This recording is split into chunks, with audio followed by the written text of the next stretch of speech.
Cerebrovasculares de la SMA.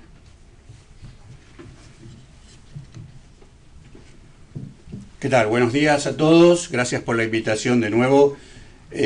Para un neurólogo es mucha alegría ver tanta gente reunida por el evento cerebrovascular realmente. Así que gracias por estar. Es muy importante para nosotros esta oportunidad de poder presentar el nuevo consenso. Yo no me canso de felicitar a 2 o 3 personas que sí fueron líderes en este proyecto. Son el doctor Santiago Pegretti y Matías Salé. Los dos son neurólogos. Y por supuesto el doctor Carlos Mamani. Ellos 3 lideraron el proyecto y nos han reunido a todos y se ocuparon de las cosas más trabajosas de todo esto. Así que es válido siempre recalcar todo esto, que hubo gente que trabajó muchísimo, pero ellos 3 trabajaron mucho más que el resto. Los colores de la diapositiva tienen un motivo que al final se develará. Bueno, primero hablar claramente que evidentemente para todos los que hacemos enfermedad cerebrovascular, los últimos 20 años fueron un cambio muy manifiesto. Empezamos con los tratamientos por vía endovenosa, es decir, mediados de la década del 90 empezaron los primeros estudios y finalmente, recientemente en los últimos años, también tenemos tratamientos por vía endovascular. No me canso de repetirlo, que esta es una enfermedad que tiene un alto impacto en nuestros pacientes, primera causa de discapacidad y una de las primeras también en mortalidad. Por lo tanto, tener tratamientos ahora disponibles y que todos hayan demostrado un claro beneficio es una buena noticia para todos nosotros. Me parece importante también tomarme el tiempo de explicar brevemente, para todos aquellos que a lo mejor no están en tema todo el tiempo, es qué ocurre con un evento cerebrovascular. Básicamente lo que ocurre cuando ocurre un émbolo, hay un impacto, el área que está cercana al lugar del impacto va a tener una muerte rápida, o sea una necrosis, eso va a llevar al infarto, pero hay un área que rodea esa área dañada, que todos conocemos con el nombre de penumbra isquémica, que son neuronas que básicamente, podemos decir así, están atontadas. Las neuronas básicamente necesitan 2 cosas, fundamentalmente oxígeno y glucosa, porque requieren alta energía para proceder a todos los procedimientos que tienen internos, que es la comunicación de una neurona a otra y para mantener la estructura. Cuando está el infarto, el área de penumbra, la neurona elige entre comunicarme, mandar información o mantener la estructura. Y lo que hace es mantener la estructura, es decir, se mantiene indemne, pero no funciona. Por eso se llama área de penumbra, es decir, está como un estadio de hibernación prácticamente. Y eso se mantiene fundamentalmente, como pueden ver, por efecto de las colaterales, otras arterias que suplen el oxígeno y suplen el azúcar a estas neuronas. Ahora, si dejamos que esto siga pasando en el tiempo, evidentemente esto se va a consolidar en un infarto extenso. Este es un nuevo algoritmo diagnóstico muy rápido que les quiero mostrar, no me voy a referir a esto así, pero básicamente nosotros dividimos, el esquema es una hemorragia o una isquemia, las hemorragias acá no son tema de conversación, y dividimos ahora las isquemias en 3 grandes grupos, aquellos pacientes que tienen una ventana terapéutica de menos de 4 horas y media, los que tienen entre 4 horas y media y 6 horas, y más allá de las 6 horas. Yo solo me voy a referir a la primera parte, que son ventanas de menos de 4 horas y media. Posteriormente, Juan Sirio va a hacer referencia a las otras. Y a mí me parece, no me canso de repetir esto, y ahora que tengo un auditorio más joven y más nuevo, me gusta volver a recalcar lo que es, qué es el tiempo y qué es cerebro, ¿sí? Fíjense ustedes, este hombre, no me pregunten cómo lo hizo, porque no tengo idea. Se tomó el trabajo de medir cuántas neuronas y cuántas fibras mielínicas se pierden en un infarto silviano extenso, ¿sí? Fíjense ustedes que se pierden cerca de 1.200 millones de neuronas cuando ocurre el infarto, más de 7.000 kilómetros de fibras mielínicas. Y eso equivale a envejecer 36 años de golpe. Como yo sé que a veces los médicos somos medios duros para los números, y especialmente yo, me tomé el trabajo de ver qué significa esto, ¿sí? Fíjense que en un segundo se pierde el equivalente a 2 veces la altura del obelisco.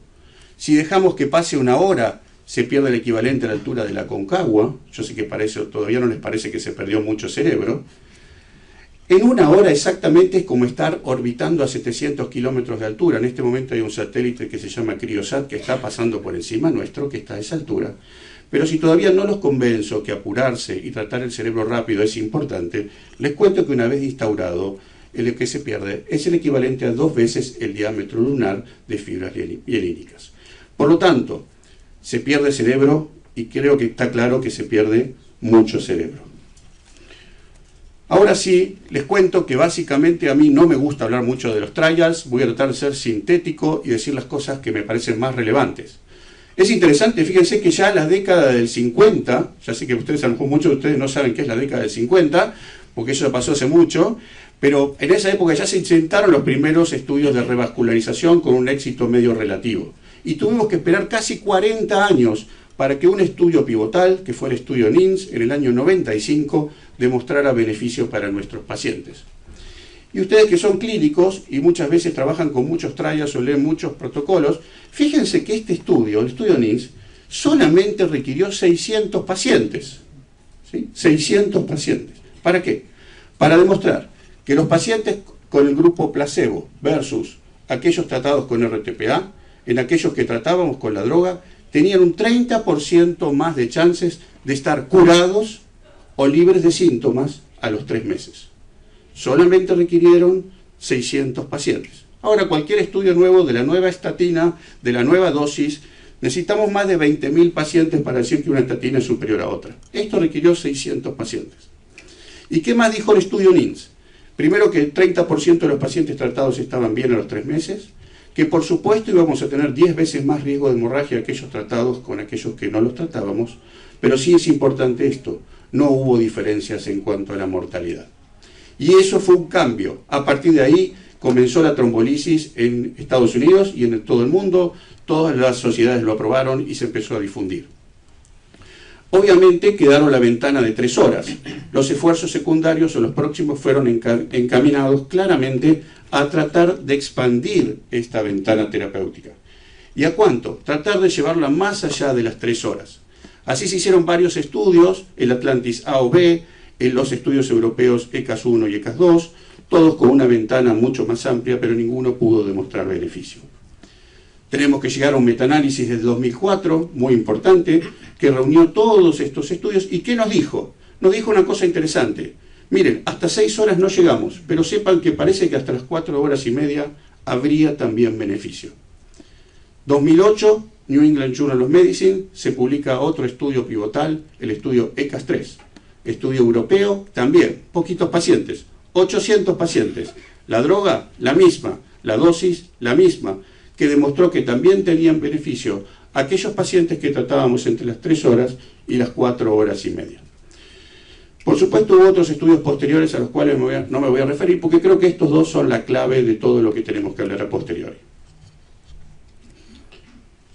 Entonces, ¿a quiénes damos RTPA o la medicación por vía endovenosa? Todos los pacientes que entran en ventana de 3 horas y aquellos que entran en ventana de 3 a 4 horas y media, según los criterios ECAS 3. ¿Qué quiero decir con esto? Esos pacientes que se analizaron en el estudio de ECAS 3 tuvieron originalmente unos criterios especiales que los diferenciaban de los criterios originales del estudio NINS. ¿Cuáles eran esos criterios originales? Primero, que los pacientes con una severidad muy grande, es decir, un score de severidad de NIH mayor de 25, después voy a explicar lo que es el NIH, esos quedaban excluidos, pacientes de más de 80 años, pacientes con ACV, diabetes, o pacientes que estaban con anticoagulantes independientemente del ring. Esos pacientes quedaban excluidos originalmente. Es importante también recalcar que la mayoría de los pacientes que tratemos en el periodo tiempo de ingreso a nuestro hospital hasta la administración de la droga deben ser tratados dentro de la hora. ¿Y por qué es esto? Bueno, ya vamos a ver por qué, pero básicamente es lo que se conoce la hora de oro. ¿Qué tenemos que hacer en esa hora? En esa hora de que el momento el paciente ingresa, rápidamente los emergentólogos, los médicos que estén en la guardia tienen que detectar al paciente, tienen que llamar a los especialistas en enfermedad cerebrovascular o a los que se vayan a encargar del tratamiento, realizar la extracción de sangre rápidamente y pedir la tomografía. Tenemos que ver a ese paciente, evaluarlo clínicamente, evaluar las imágenes, tener los resultados del laboratorio y tratar de administrar la droga dentro de ese periodo de tiempo. Esto no es para que le saquen una foto ni para que lo recuerden, porque yo tampoco me lo recuerdo. Es la escala de NIH, esta la tienen disponibles en sus teléfonos, etc. ¿Y qué es la escala de NIH? Esta es la escala con la cual evaluamos a los pacientes. Ustedes saben que a los neurólogos les encanta hacer diagnósticos semiológicos, todo tiene que tener nombres muy raros y esotéricos. Eso no funciona en la emergencia. Entonces tenemos la escala de NIH, que está diseñada para evaluar rápidamente el grado de severidad del evento cerebrovascular en nuestros pacientes. 0 es normal, a medida que agrega severidad al paciente se agregan puntos. 0 a 4 es un stroke menor y en ese caso podemos discutir si lo vamos a trombolizar o no. Más allá de 4 trombolizamos a casi todos y teniendo en cuenta que los muy severos, los muy grandes pueden tener más chances de sangrar. Esta es otra tabla extensa que no voy a nombrar toda, pero simplemente para mostrarles esto está todo publicado en el consenso que va a salir en los próximos meses en la revista Medicina, que va a estar gratis y disponible para todos, ¿sí? Y que básicamente son los criterios de inclusión y exclusión. Básicamente para los criterios de inclusión de menos de 3 horas, tomamos que el paciente sea mayor de 18 años, obviamente, y tenemos que ver básicamente qué miran los criterios de exclusión. Yo se los resumo básicamente. Obviamente, que mi paciente no tenga una hemorragia cerebral, que no tenga un sangrado activo, que no tenga un trastorno de la coagulación, una cirugía muy reciente cerebral, etc. Esas son las listas de criterios de exclusión. Vuelvo a decirles, yo no las recuerdo, las tengo anotadas y las reviso paciente a paciente, porque ese no es el momento de probar nuestra memoria, sino que hay que ser efectivos y prácticos. Checklist que tenemos a disposición, vamos corroborando cada dato con cada paciente, aunque lo creamos que lo sepamos de memoria. Antes les dije que el estudio de CAS3 tenía algunos criterios de exclusión. ¿Cuál era el CAS3? Ventana de 3 horas a 4 horas y media. Bueno, las últimas guías y las últimas recomendaciones han hecho que algunos criterios que eran estrictos de exclusión ahora ya sean relativos. Solamente quedó como absoluto el score de NIH, como pueden ver, mayor de 25, y un compromiso extenso del infarto. Sin embargo, los relativos son que ya no es un criterio estricto tener más de 80 años, no haber tenido antecedentes de diabetes o ACV previo, o por supuesto estar tomando anticoagulantes. Y suena lógico lo de anticoagulantes, porque si mi paciente está tomando Sintrom, por decir uno, viene y le hago una coagulación y el RIN es de 1, ese paciente no está anticoagulado, por lo tanto no tendría que ser un criterio de exclusión para poder trombolizarlo. No voy a nombrar todos los criterios, como pueden ver, pero también se han modificado cada vez más. Estos ya son criterios relativos. ¿Qué quiere decir? Bueno, tenemos que valorar costo-beneficio. Por ejemplo, una paciente embarazada. Asumo el riesgo de que se complique el embarazo, pero y doy la medicación o no, ¿sí? O por ejemplo, un paciente que tuvo una convulsión. Las convulsiones originalmente, en el estudio original NINS, era una contraindicación para trombolizar a un paciente. Ahora ya sabemos que no es así. Si mi paciente creo que tuvo la convulsión y que esa convulsión fue secundaria al evento cerebrovascular, ese paciente no queda excluido. Pero tengo que tener, por supuesto, esa certeza. Otros criterios también que se han relativizado. Fíjense, una punción lumbar dentro de los 7 días era un criterio para que mi paciente no fuera trombolizado, que mi paciente tenga una expectativa de vida de menos de 1 año, o que estuviera en shock, o que por supuesto haya recibido un masaje cardíaco en los días previos. Todo esto pasaron a ser criterios relativos. Relativos quiere decir que podemos darlo, la medicación, pero sepamos también que probablemente tengamos un poco más de posibilidad de complicaciones. ¿Qué necesitamos para dar una trombolisis o hacer una trombolisis? Cada vez son menos los requisitos, ¿sí? Necesitamos una tomografía de cerebro sin contraste, con eso alcanza, que eso está disponible en la mayoría de los centros.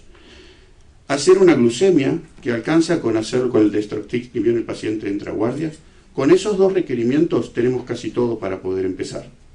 Si mi paciente tiene la clínica, la tomografía no muestra hemorragias y la glucemia está dentro de valores aceptables, mi paciente podría ser potencialmente trombolizable. Hasta hace poco la coagulación la necesitábamos como un requisito estricto. Ahora lo que tenemos que hacer es, si mi paciente no tiene historia previa de hemorragias, sacamos coagulación, empezamos la trombolisis y esperamos los resultados. Si por supuesto veo que hay alguna alteración, se suspende la trombolisis. Todo esto está con finalidad acelerar los tiempos y acotar los tiempos. Miren, esta es una extensa lista de cosas que se quisieron ver para ver si a mi paciente le iba a ir bien, ¿sí? Si era mujer, si era varón, si era más viejo o era más joven, si tenía más sangrados o menos sangrados, si tenía más hiperglucemia o menos hiperglucemia. Lo único que demostró que a mi paciente le vaya bien o mejor es hacerlo más rápido. Y miren este trabajo del JAMA, ustedes son clínicos, esta es una buena revista para leer entre ustedes también. Fíjense que acá evaluaron varias cosas, la deambulación independiente, la deambulación con asistencia, la mortalidad, etcétera, varios aspectos de los pacientes trombolizados. Y lo que se pudo ver, aún aquellos que se hacían dentro de la ventana terapéutica, que aquellos que trombolizábamos lo más rápido, más cerca del comienzo de los síntomas, claramente les iba mejor. 5 minutos, doctor. Sí, estamos bien. Con respecto al manejo de la presión arterial, este es un criterio estricto y esta es una de las cosas que hay que mirar siempre. La presión arterial yo le diría que es uno de los factores que hacen que las cosas nos vayan mal. Obviamente que es un criterio de exclusión si mi paciente tiene más de 185 o 110 y debo corregir la presión. Muchas veces utilizamos como droga la betalol y debemos corregir esa presión. Si mi paciente no entra dentro de la presión, del rango de presión que dije a mi paciente, queda automáticamente excluido para la trombolisis. ¿Y qué debo hacer? Bueno, les cuento que nosotros nunca tuvimos unidad de stroke, Juan tiene unidad de stroke, nosotros no la hemos tenido desde ya hace casi 20 años que hacemos esto, pero todos nuestros pacientes se ingresan a unidad de terapia intensiva o muchas veces lo hemos hecho en la misma guardia en el shock room.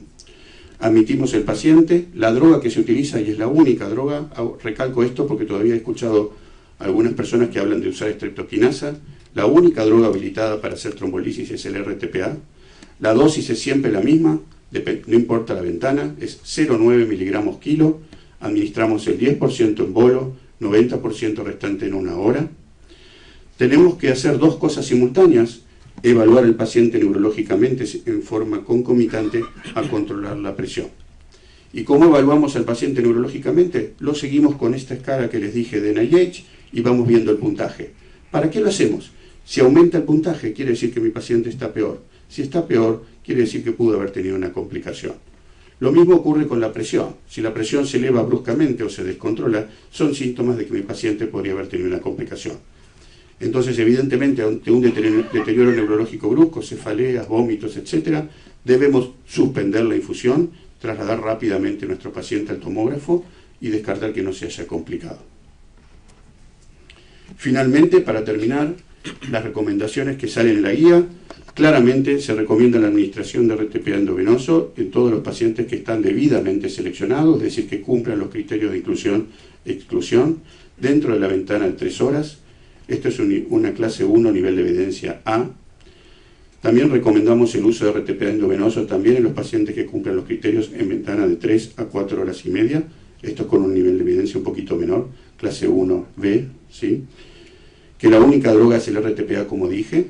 La dosis es 0,9 miligramos kilo, esto tiene nivel de evidencia 1A. Se recomienda que los pacientes candidatos a RTPA endovenoso reciban dicho tratamiento, como vamos a ver, independientemente o no que podamos hacer tratamiento endovascular. Nada más. Muchas gracias.